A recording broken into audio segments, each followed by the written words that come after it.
So no, nonetheless, we'll get back into that in a moment. Excited to bring on our next guest, Nick Kirby, Chatterbox Sports, hanging out with us. Nick, how are you, my friend? Hey, Justin, I'm doing great. Thanks for having me. Hey, so the Reds do remember how to lose ball games. That's, it has some people concerned, right? I mean, look, this is still a 50-win team. It's still a team that was atop the division heading into the All-Star break. They've stubbed their toe for the first time in a long time, and I'm not panicking. I'm not freaking out. I'm more excited about how a young team like this responds to adversity. Where are you with how this? What's your vibe about this team right now after this 3-game losing streak? We'll get into the call up of Strand in a moment, but I'm most fascinated, Nick, by how this team's going to respond after getting swept like this. Because since Ellie's been called up, they haven't experienced a whole lot of losing, and it's just been the sky's the limit. How do you feel about this team right now? Yeah, I mean, obviously it was a really tough series against the Brewers. It was a big series, crucial in your division race. So it certainly stings in the short term. I don't think it's the end of the world. I think it's okay to be a little bit concerned, but I think you also have to have some perspective. I was thinking today, if I had tried telling someone back in January that on July 17th the Reds would be 50-44, Ellie De La Cruz, Matt McClain, Andrew Abbott would have all made their big league debuts and had very successful starts to their career. Spencer Steer has been as good as you possibly could imagine, and you're already getting Christian Encarnacion-Strand up. I think a lot of people would have said, you're really drinking the Kool-Aid. You're out of your mind. That's all not going to happen. So, I mean, it's disappointing, but at the same time, just how far the Reds have come in such a short time, I think we need some perspective on that. They have answered the losing streaks all year. I know they haven't had as much since Ellie's been up. Obviously, they were unstoppable really before this Brewers skid the last 6 games. But I mean, it's a team that earlier in the year, before they got a lot of guys, they lost 4 in a row to the Pirates in Pittsburgh, and that felt like, that's the end. And what do? They turn around and swept the Texas Rangers, who I think had the second best record in baseball at the time. So we'll see what happens. I like the way he said it. It's a good challenge for this young team. What is it about the Brewers, Nick? Because it's not like they had success against the Brewers in the first half, and then all of a sudden they just forgot how to beat the Brewers coming out. This has kind of been a matchup thing. I mean, even when they were playing good baseball, I think back when they had taken 2 or 3 from the Red Sox, and they were like, they were winning on the road. They beat the Cardinals, and then they get home, and then they drop 3 or 4 against the Brewers the first time around, and then they're hot again. They take them on in the last series before the end of the All-Star or the first half of the season. They drop 2 or 3 there, and then they get swept coming out. They're playing great baseball against the Dodgers, against some of the top teams in baseball. But what is it about this Brewers team in your eyes that just seems to be a matchup issue for them? Because the problem is they got 3 more with them at the end of July. And if this is a neck and neck race coming down for the division at the end, there's not going to be a whole lot of tiebreaker situations favoring the Reds. Yeah, I think whenever you have a 6-game skid like they had going 1-5 and your offense performing as poorly as it did, it can't really just point to one thing that was the reason for that. I think you start off, you got to tip your hat to the Brewers. Devin Williams at the end of the game is as good as it gets. That guy's just incredible. Burns and Peralta on Friday and Saturday. Those guys both had really tough starts to the year, but they're not that bad of pitchers, so they were kind of due to have some good starts. And then you have a young team that hasn't really slumped. That probably is going to slump at some point. You have a lot of players, probably half the roster offensively, Justin, that's never had an All-Star break, and then it's their first time coming back after several days off.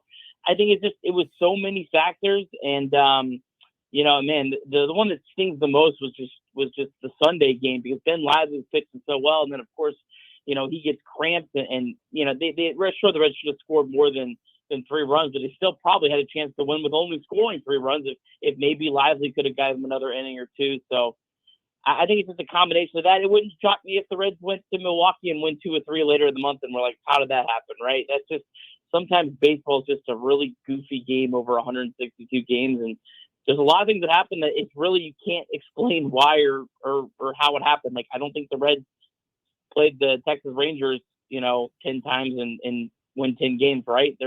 So I don't know, sometimes just some real randomness involved. No kidding, especially as we're getting closer and closer to the trade deadline. And we as a whole keep thinking, man, just get better starting pitching and look out. Well, you look at what the struggles against the Brewers, Nick. I mean, you hold the Brewers to 1 run in the final game of the 3-game series on the road before the break. Well, hold them to 1 run, you lose 1-0. Hold them to 1 run and 3 runs coming out of the All-Star break, you lose 1-0, 3-0. So it's like, I mean, look, I'm not overreacting to this, but you're right. Sometimes there are, especially in a 162 game season, there are small sample size of outcomes in games where you're like, I can't explain that. Like, and that's what's ironic about all of this. So as we turn the page now, Nick, and it's a different series. Again, another series against a team that they're going to be fighting with for the playoffs, whether it's the division in the Brewers and the NL Central or the wild card right now. It's a stacked lineup there when you have San Francisco, you have Arizona. They got the Dodgers coming up around the corner as well to close out the month. It's a big series. Nick, I think the Reds have done a good job at times throughout the season when there's been kind of a slump or they need a spark. They've used these call-ups. I don't know if that's why they do it necessarily, but they've used the call-ups to kind of spark some energy. There was some energy that was sparked up with McLean. We obviously know what happened with Ellie. This is a moment where they're desperately looking for a spark, if you will, especially in this lineup. We're going to see the debut of Strand tonight. We've seen some impressive debuts from McLean and Ellie. Where are you at right now with what to expect, with what a difference this guy's going to make, making his Reds debut tonight in Cincinnati? Well, the year of the rookie, I think this is probably the Reds' last bullet in the chamber. Like I know there's still Connor Phillips, there's still Noelvi Marte. They're probably more next year guys. Maybe they make a cameo this year, but this is the last one, so use them wisely. But no, Christian Encarnacion-Strand, I mean, 331, 20 home runs, 21 doubles, 2 triples in 67 games. I mean, it's just I can't remember a player that has played as well as he did. And there was a realistic reason why it was difficult to find a way to call him up. I can't remember the Reds ever having a situation like that, which is probably the front officers a little bit of credit for building a team that you could do that. The thing I like most about CES is this, Justin. His first 28 games at AAA, he only walked 3 times and he struck out 36 times. So he still produced incredibly well. But if you're trying to be realistic, that's not usually a recipe for success for most players. But he somehow something clicked. He worked on things. Last 39 games, he's walked 30 times and struck out 33 times. So completely different approach at the plate. July, I think has an OPS over 1100, so he's been on fire too. So look, I mean, I don't think we need to expect this guy to be the savior of the franchise or anything like that, but I don't think you need that. You just need another guy that is dangerous in the lineup. The Reds are going to have some tough decisions because they're going to have to bench a good player against right-handed pitching unless someone else gets hurt. And so tonight it's Steer. I'm guessing maybe tomorrow it's like India. Next day maybe it's McLean. Maybe they just kind of rotate through. And that's not the worst thing because these are all young players that I think could use time off. None of these guys have played a 162-game season. It's a grind, especially when you get into August. So I guess the time was just right. They kind of waited out, and I'm assuming that CES probably also isn't going to play every single day. He's probably going to get some days off too. But I think they probably just got to the point where look, there's nothing more we can do at AAA. We think getting him up here for his development, because I think that still is a very big factor in the Reds. I don't think they're jumping ship on development, even though they're competing right now. But I think they probably just for his development. Look, we think him playing 4 or 5 times a week is more valuable at the big leagues than playing every day at AAA at this point. Nick Kirby, Chatterbox Sports, hanging out with us here, Kinner and Kev, live on Dayton's home of the Reds, 1410 Wing AM. Reds and Giants coming up here later on tonight. We'll see the debut of Christian Encarnacion-Strand. Nick, am I the only one that keeps accidentally calling him Edwin Encarnacion-Strand? I think I've done it 3 times today, so not a good start with that. But CES, as you called him, I think that's a safer route for me to go with that. Yeah, for sure. And the fact that he's only put Encarnacion on the back of the jersey, why can't you just be giving him Edwin's number? Maybe some folks have some of those old jerseys. Exactly. Just cycle them. Man, we could have used that around Reds country. All right, Nick. Let's. You're one of the more positive folks that I follow when it comes to the Reds, and you keep me balanced, so that's a good thing. But I've been very upbeat about this team all year, and I'm not even overreacting. I'm not even really panicking at all about this 3-game skid or 4-game skid, if you will.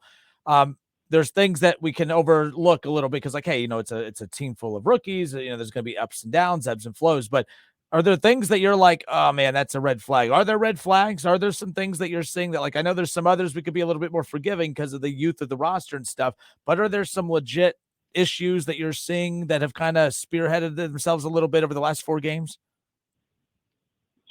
Not really. The only thing I'm really concerned about is the thing that hasn't looked like a problem the last 4 games. Is the starting pitching? It's just can they hold it together until Green and Lodolo come back and or add a pitcher at the deadline? But the last 4 games they've been incredible. They've been the strength of the team. It just goes to show you, man. Baseball, it's got some just incredible ebbs and flows to a season. But I'm not worried about the lineup. I think there's going to be some guys that probably have some significant slumps. I don't know who it'll be. I don't know if Matt McClain's going to have some regression in the second half. The good thing is I just think there's so many guys in this lineup that they're going to be able to avoid the prolonged slump. Yep. Like obviously Friday and Saturday were as bad of offensive performance as you possibly could have. I don't think they had a single extra base hit either night. But I just don't see this team as a whole going in some huge slumps for 7, 8, 9, 10 games. I think there's enough guys that can pick them up. Now the Giants, on paper, they're a better pitching staff than the Brewers. So the Reds have got their hands full, especially tonight with Logan Webb, and then in the finale against Alex Cobb, who was an all-star. But the Reds have actually hit good pitching pretty well outside of the Brewers, really, for the most part. So I'm interested to see how they'll respond, and CES certainly can't hurt. Just adding another threat to this lineup, a real threat that pitchers got to be really careful about. You make a mistake to him, he's gonna put you on the other end of a highlight. Nick, last thing before we let you go, and again, we appreciate your time. I know you're heading to the ballpark, here to see the debut of Encarnacion-Strand. By the way, have you witnessed all of them live? Have they all debuted at home? By the way, yeah, I know Ellie did. Did Matt McClain? Where was that series that he debuted? Was that the Rockies? Yeah, Matt McClain debuted on the road against yep. Colorado. Ellie was at home. Were you there for Ellie? No. This is the first one I've got to. Don't you ruin it, Nick. I'm telling you, if you show up tonight and it's the least impressive of them all, you are to blame. I'm just throwing that out there now. I had tickets before. This Fair was enough. announced. So maybe I'll go in the middle there and say you can't fully blame me. All right. Well, good enough. Hey, last thing on the way out before we let you go. Again, appreciate your time. Trade deadline's coming up. I'm one of those that's like, I'm not expecting a huge move. I would like one, but if not, I do think that maybe the outlook is okay. We're maybe less than a month away of potentially getting Hunter Green back. Nick Lodolo, hopefully getting him back within the next month. I know there's a little bit of questions about his, rehab and all that type of stuff. There are reinforcements coming. Because there's reinforcements coming, do you think that that's going to prevent the Reds from wanting to be extra aggressive at the deadline, or is that more of a reason to be aggressive at the deadline to add and enhance the reinforcements that are coming? What's your gut telling you on what the Reds are going to do at this deadline? For the Reds fans that are anticipating a major move, are they going to be disappointed, or are they going to be, happy and fulfilled? How do you envision this kind of taking shape over the next couple of weeks? I would say it's more likely most Reds fans will probably be disappointed. I think that they're going to look to add. I would be surprised if they don't add a pitcher of some sort, even if it's a reliever, just to kind of add another reliever to the mix.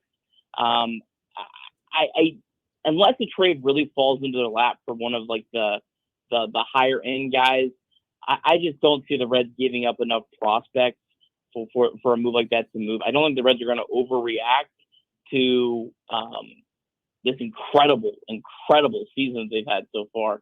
I think that their more long-term outlook is still like their paramount focus right now. But I mean, again, like you never know what can happen at the trade deadline though. Like Trevor Bauer in 2019, I don't think any of us really had him on our radar, right? I don't even think he was getting like national headlines as a guy that would probably be moved. And then that trade just kind of fell in the Reds' lap where they didn't have to actually give up a ton of prospects for him. And obviously that trade worked out really well in 2020. So if something like that happens, that's maybe a possibility. But I don't see the Reds getting in a bidding war like with a team that is more desperate. Like let's say the Phillies are interested in a pitcher. I don't see the Reds outspending prospect-wise a team like that. That's kind of more where I'm at. All right, good stuff. Nick Kirby, Chatterbox Sports. Tell everyone about where they can find you in your post-game show that you do. You guys do an amazing job. Just kind of share with everyone where they can find you on social media. Yeah, appreciate the opportunity, Justin. Thanks for having me on. Chatterbox Sports on YouTube, live post-game shows after every single game. We usually go live in the ninth inning. I'll be at the game tonight. My co-host Trace Fry will be at the game tonight. We got two guys. One of your guys, actually, Justin, Shay Neal. Mr. Shay Neal. 1410 alum is going to be co-hosting with my guy, Clay Stoney. He's been a huge help, kind of helping us be able to do this every day. As you know, me and Trace do have other other obligations in life. But then also Chatterbox Red is available everywhere you get podcasts. So everywhere you get podcasts, Chatterbox Red. Every single day, have a show after the game or a podcast the next morning. Give you guys a lot of credit. You haven't slowed down at all. It's very, it's easy at the beginning of the season when you have that hype coming in. You're all excited for the year to get here, and then you realize, there's 140 of these left. But no, you guys are going strong. So you guys are doing a great job. Appreciate it. Always appreciate you hanging out with us. Yeah, thanks so much, Justin.